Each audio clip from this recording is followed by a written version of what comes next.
Buenas tardes, David, ¿cómo estás?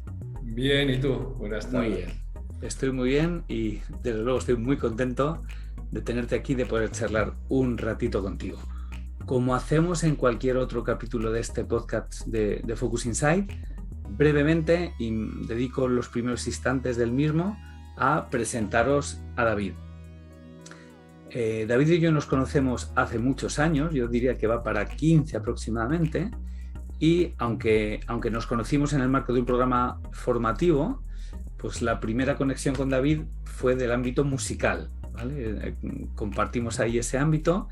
En el caso de David, por lo menos en aquel momento, era a nivel absolutamente profesional. En mi caso, algunos sabéis que es a nivel solo aficionado, ¿vale? Con David comparto también el llevar bastantes años en el trabajo con el rol de acompañar a las organizaciones en su transformación.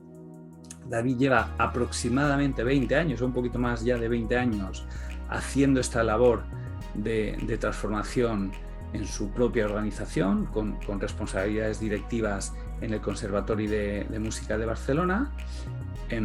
Y ahora lleva también unos cuantos años también ofreciendo o acompañando en este cambio, en esta transformación, a otras organizaciones, vamos a decir en general, y luego tú nos lo vas a explicar mucho mejor, David, bajo este marco de organización STIL y bajo este marco de reinventar organizaciones, ¿vale? A muchos de vosotras y vosotros os suena este titular también como el nombre de un libro, y efectivamente en su momento David tuvo el rol de promover la edición y hacer el prólogo de la versión española del libro de Frédéric Laloux, Reinventar las organizaciones. David, muchas gracias por poder contar contigo en este episodio del podcast. Gracias, Jesús. Encantado de estar aquí. Fenomenal. Entonces, vamos al titular, ¿vale? Yo creo que empieza a rozar lo innecesario recordar que estamos en un mundo en transformación, desde lo tecnológico, desde lo social y desde muchos otros prismas, y que hoy sí o sí una organización, aunque solo sea por persistir y por su sostenibilidad, pues muy probablemente tiene que abordar el reto de transformación, ¿vale?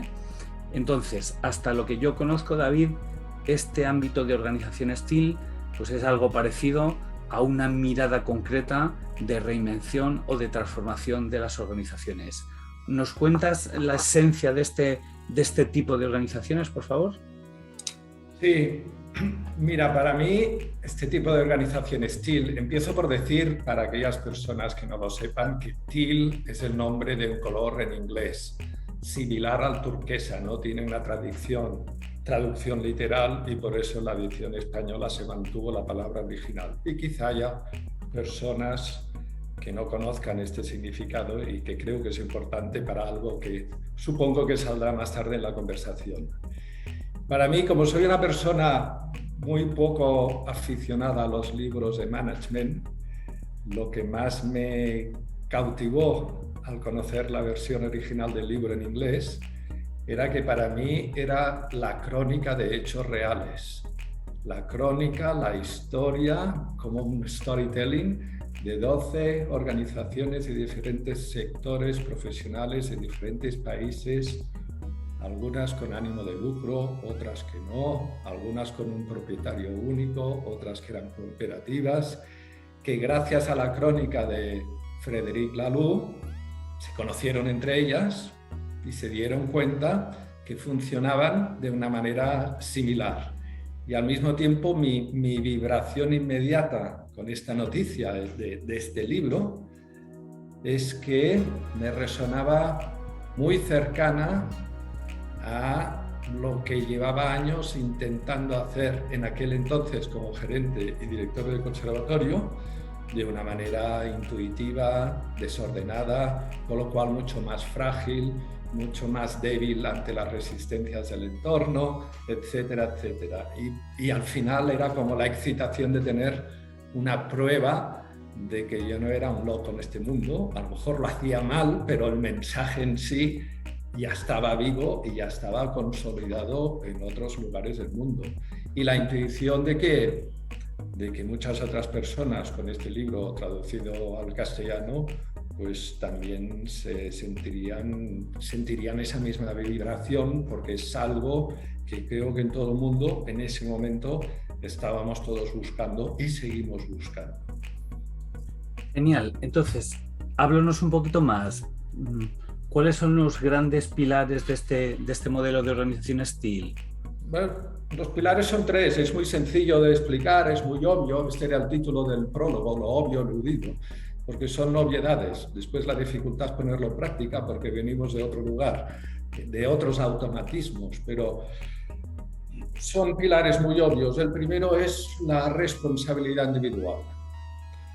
Y claro, si estábamos ya buscando entornos profesionales donde las personas fueran responsables de lo suyo, entre comillas, de lo suyo, llamémosle como lo queramos llamar, descripciones de puestos de trabajo, etcétera, etcétera, responsables de lo suyo, pues estas organizaciones llegaron a la conclusión que solo hay una manera de dejar que las personas sean responsables, que lo puedan ser al 100%. Todo lo otro es una falsa responsabilidad. El siguiente pilar, ¿y qué quiere decir responsabilidad individual en una organización TIL? Pues libertad de horarios, todo esto del teletrabajo ni se hablaba, hasta hay organizaciones que deciden sus incrementos salariales, etcétera, etcétera, etcétera. O espacios donde a poder aportar ideas y acción concreta, porque no tenían una descripción cerrada y fija de su tarea y de su rol dentro de esa organización. El segundo pilar es el que llaman plenitud. Es decir, ya llevábamos muchos años conociendo a organizaciones que hablaban de poner la persona al centro de la organización, etc. Bueno, ellos lo llaman plenitud, en el sentido de decir, no puede ser que la persona cuando entre a trabajar en la organización no se pueda mostrar en toda su plenitud, y que para conocerla mejor tengamos que hacer una barbacoa al fin de semana y así conocemos a la persona de verdad.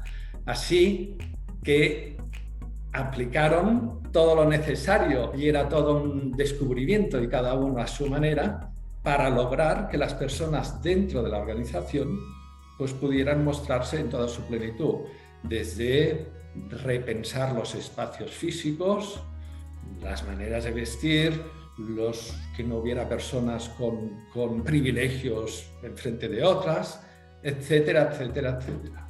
O que si las personas meditaban o hacían estas cosas, no fuera algo que hacíamos de escondidas fuera de nuestra organización y porque no podía estar incorporado dentro de la organización. Todas estas cosas que hemos ido buscando para sobrevivir individualmente y casi en secreto. Es decir, oiga, vamos a hablar claro, nos conoceremos mejor y desde ahí podremos construir algo diferente. Al menos intentarlo. Y el tercer punto es el del propósito evolutivo.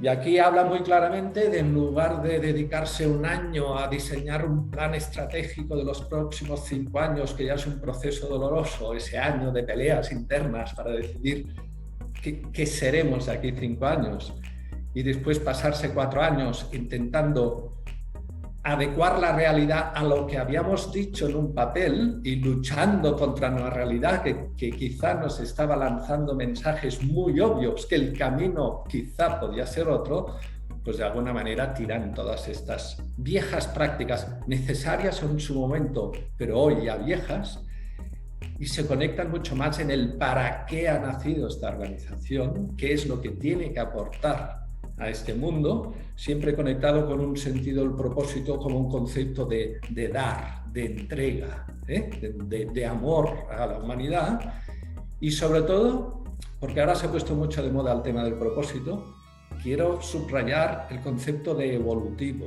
porque percibo una vez más tensiones internas para definir el propósito, porque tenemos la obsesión de fijarlo en letras de mármol casi, y nos olvidamos que nos habían dicho propósito evolutivo.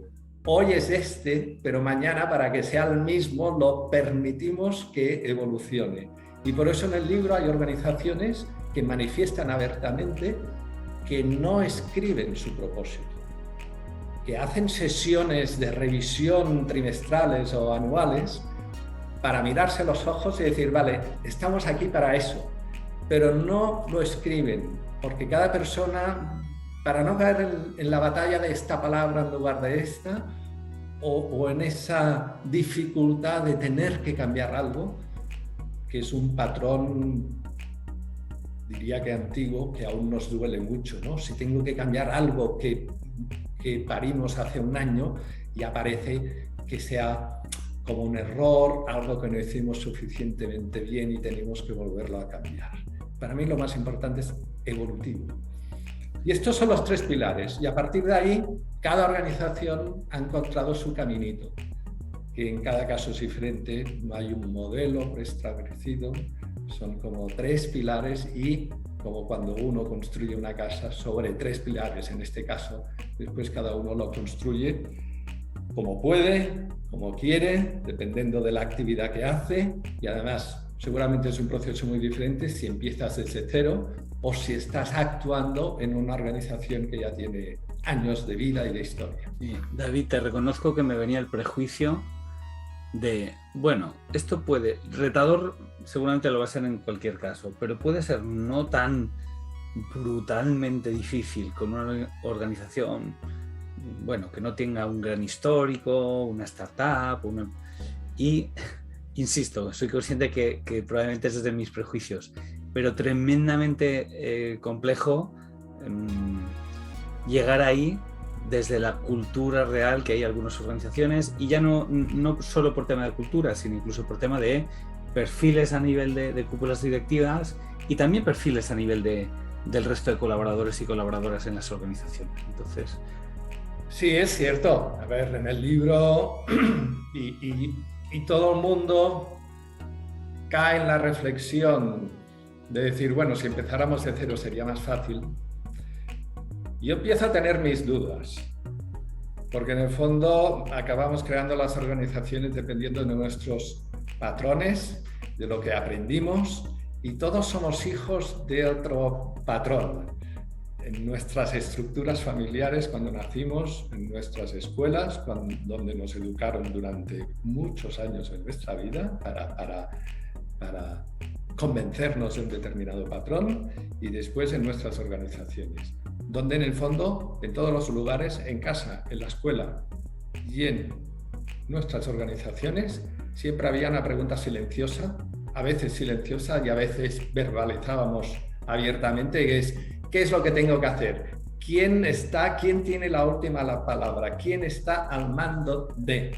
Esto es un resumen muy superficial del mundo patriarcal y de estructuras piramidales, y diría que hasta hace muy poco es lo que está subyacente en todas las reflexiones organizativas. Siempre había alguien en ángulo, la mentalidad del control en lugar de el confiar.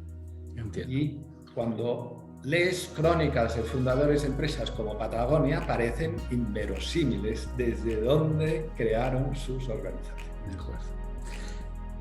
David, en el programa, en la preparación de este podcast, tú querías dar este marco de organización STIL y también hablar del modelo de dinámicas en espiral. ¿Nos cuentas qué es esto? Sí.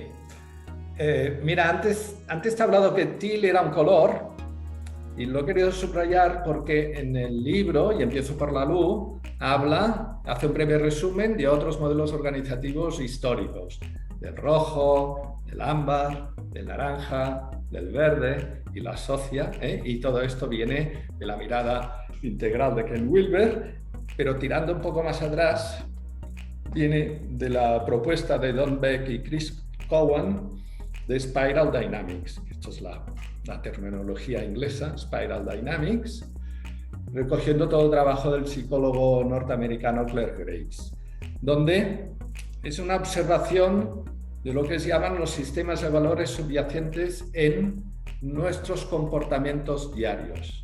Entonces, lo importante no es entender las organizaciones como si fueran de un color, o las personas como si fueran de un color, sino que actúan desde un determinado color en cada uno de sus actos.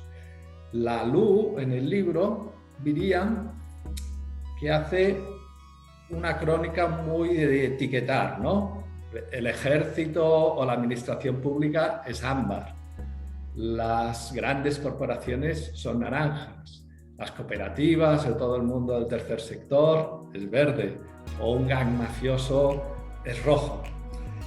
Y creo que inconscientemente el lector del libro se ha llevado a la conclusión que, bueno, por un lado, lo único válido es lo TIL, discrepo, porque en todo caso es una consecuencia de otras cosas, no un objetivo en sí mismo, y como si todas esas otras expresiones de sistemas de valores, bueno, en el fondo tienen una connotación negativa. Cuando alguien dice el ejército o la administración pública es ámbar, cargamos ahí de una connotación negativa de todas estas sistemas de valores anteriores. Resumen, el rojo identificado como un líder de un gang mafioso que lo quiere todo hoy o para ayer y que aquí se hace lo que yo digo. El ámbar identificado como el orden preestablecido, donde es más importante lo que dice la norma que si la norma tiene algún sentido o no. El naranja asociado a la energía depredadora de las multinacionales, digámoslo así, y el verde asociado a la voluntad de crear comunidad de las cooperativas. Pero esto es una lectura, diría que inicial, y una vez descubierto toda la mirada previa de Spiral Dynamics, lo que está diciendo Spiral Dynamics es que todos estos sistemas de valores, todos estos conceptos son necesarios. Todos o cada sistema de valores incluye y trasciende al anterior. Y para mí es muy fácil, y si me permites voy a hablar un momento de un tema de liderazgo, porque es muy fácil de explicarlo a través de lo que Laloux explica que es un líder TIL. Y cuando Laloux explica que es un líder TIL, acabamos con 4 conceptos básicos. Uno, el concepto de sostener el espacio. Porque os podéis imaginar hace 25 años cuando fundaron Patagonia, en aquel momento, oye, estamos haciendo un podcast sobre esto, pero hace 25 años el mundo y su familia y su entorno debió pensar, este hippie sigue siendo un hippie, esta empresa le va a durar 24 horas. Pero él sostuvo el espacio y esto es una expresión muy sana de ese sistema de valores rojo. Es decir, aquí se funciona así, con respeto, explicándolo muy claramente. Si no te va de esta manera de funcionar, eres libre de salir de aquí, pero aquí se funciona así y evidentemente tendremos crisis y dudas como en cualquier contexto, en cualquier organización, pero cuando las tengamos no vamos a cuestionar el modelo. Aquí se funciona así. Esto es el primer ejemplo que pone Laloux del liderazgo TIL y esto es energía roja. El segundo concepto que habla Laloux es el líder TIL tiene que ser ejemplo de ejemplos. Yo diría que cualquier líder tiene que ser ejemplo de ejemplos. Laloux insiste porque el líder TIL está incorporando nuevas prácticas en una organización. Antes he hecho la broma de si meditan todas las 8 de la mañana, etc. Bueno, cualquiera de esas nuevas prácticas, la insistencia de que el líder sea el primero que esté ahí y sea ejemplo de ejemplos en este nuevo camino, sobre todo porque es nuevo. El ser ejemplo de ejemplos, el respetar la nueva norma, para mí es una expresión sanísima del ámbar. Es decir, claro que hay normas en una organización TIL, son normas que sirven, que no están obsoletas, y encima tenemos el líder rojo que respeta estas normas ámbar. Así ya que tenemos los dos colores, ya tenemos dos uno encima del otro, como las muñecas rusas que van incluyendo al color anterior. Cuando Laloux habla del líder que tiene tiempo suficiente para percibir cuál es el siguiente paso natural que tiene que dar su organización, está hablando del propósito evolutivo, evolutivo en mayúsculas.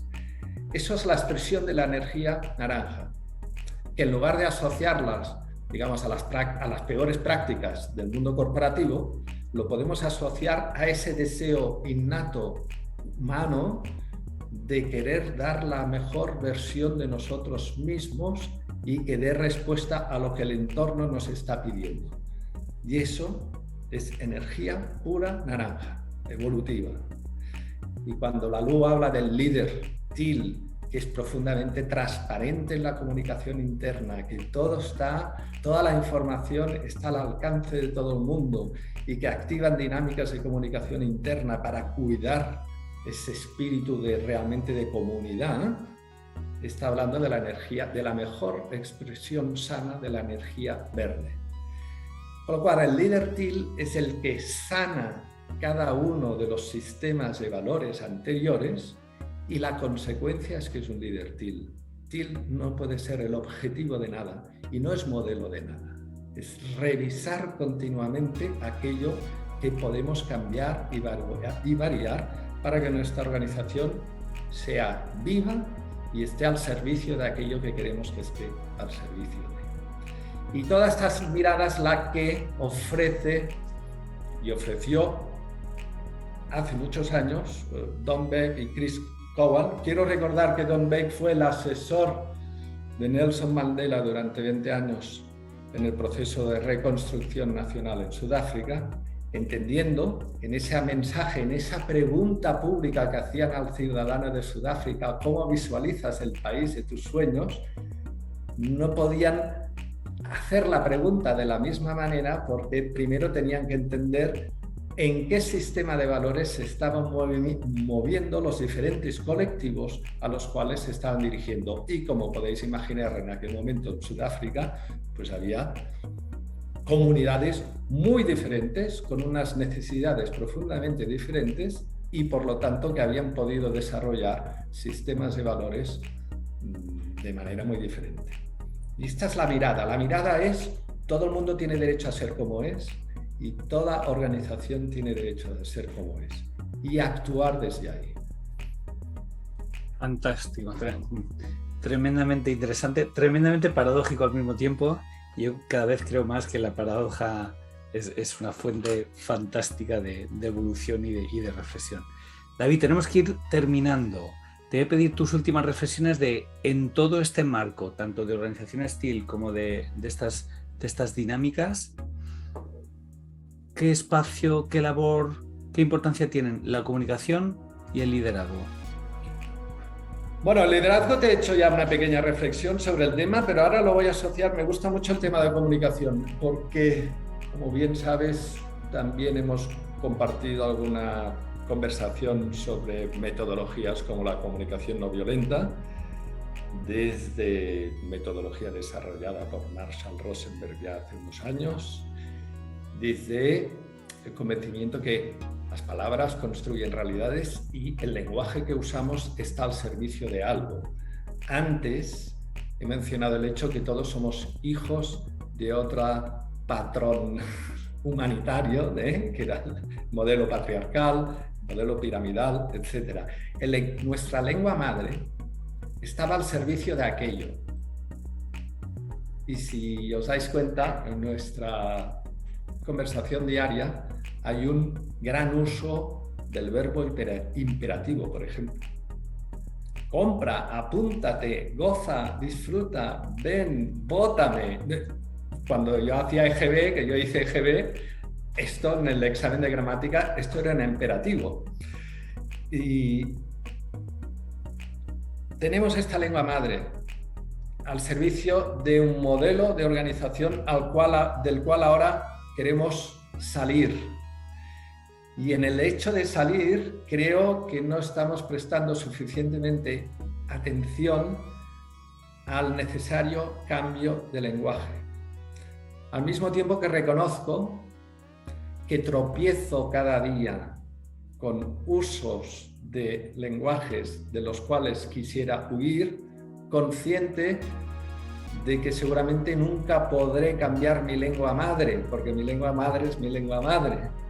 Pero al menos poniendo conciencia en ello y poniendo la suficiente conciencia para que quizá mis hijos, mis nietos y las organizaciones donde interactúo también pongan la conciencia suficiente para encontrar otros caminos. Porque el lenguaje que tenemos es el lenguaje cargado de órdenes, de juicios, todo aquello que hacemos cuando estamos encima de una pirámide. Damos una orden, damos un premio, damos un castigo, un juicio, una amenaza o proclamamos que tenemos razón. Todo esto es lo primero que desviste la metodología de la comunicación no violenta, que te intenta enseñar a que hables sin usar ninguna de estos elementos, y el primer día te aseguro que te quedas mudo porque no sabes cómo decir las cosas, pero lo que nos está invitando es a bajarnos de estas pirámides, que es lo que queremos hacer en las organizaciones.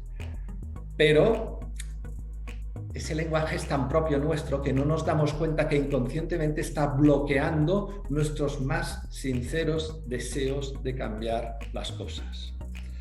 Y hay este elemento final que quiero insistir, que es lo que yo llamo feliz ignorancia. A las organizaciones y a los líderes les cuesta mucho admitir que no sabemos. Nos cuesta menos que nos acusen de cínicos, de un poco mentirosos, que ya se sabe el lenguaje comercial, la vida es otra cosa, etc. Todo esto forma parte del juego, pero reconocer públicamente que no sabemos, eso cuesta mucho. Porque forma parte de ese ego, de esa expresión naranja y roja menos sana, etc. Pero este viaje es un viaje nuevo para toda la humanidad. Y yo empezaría para invitar a todas las personas y a los oyentes a decir, no sabemos, pero no pasa nada. Vamos descubriendo y vamos compartiendo inmediatamente cada uno de los descubrimientos que vamos haciendo por el camino. ¿Cómo lo estamos haciendo tú y yo hoy? Nosotros compartimos los nuestros y nos enganchamos en cada momento a otras personas de otras iniciativas que comparten los suyos. Y juntos acabaremos construyendo algo bonito, estoy convencido. Es tremendamente interesante porque yo, que ahora ya llevo muchos años acompañando y acompaño mucho a middle management, a mandos intermedios, se quejan muchísimo temas de ética, de valentía, de transparencia, y muy pocos se quejan de que sus jefes no sepan lo suficiente. Hay una paradoja más. David, ha sido un auténtico placer, tremendamente interesante, y me queda claro que un poquito más adelante tenemos que tener otro podcast como el de hoy para profundizar o para abrir una nueva reflexión. Muchísimas gracias y un auténtico placer. Gracias, Jesús.